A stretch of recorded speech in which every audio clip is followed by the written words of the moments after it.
Have you heard of the Liberals' new bill, C5? Justin Trudeau is removing mandatory minimum sentences on real criminals like illegal gun smugglers, drug pushers, sex offenders, and more. Yes, you heard right. He wants to ease up on criminals who use guns, while at the same time cracking down on law-abiding firearms owners. Right now, if someone is charged with one of these offenses, there's a mandatory minimum sentence they must serve. If this bill passes, it would allow child abductors, sex offenders, and more to be granted house arrest instead of being forced to serve a mandatory minimum sentence.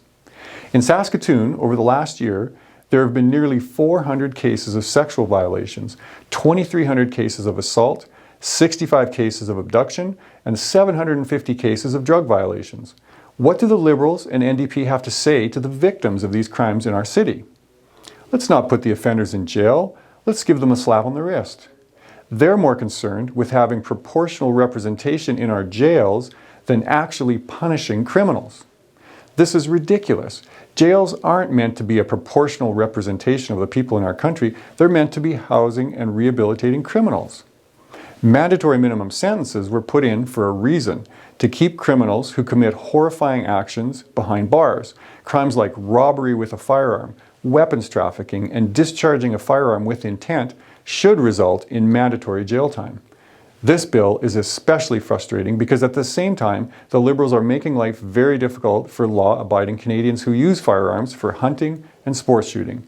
They banned over 1,500 firearms, including a battery-operated airsoft gun last year, and keep introducing more and more rules and regulations for law-abiding firearms owners. Yet for law-breaking criminals, we need to ease up on the rules. The ironic part of all of this is most of these mandatory minimums were introduced under previous Liberal governments. In fact, the mandatory minimum repealed for using a firearm in commission of an offence dates back to Pierre Elliott Trudeau's government in 1976. But now they plan on granting house arrest to some of the criminals who smuggle and traffic illegal firearms in Canada. My question for the Liberals and the NDP is, who do they think the real criminals are? Canada's Conservatives have a different plan. We will go after gun smugglers. We will put individuals who commit crimes with firearms in jail.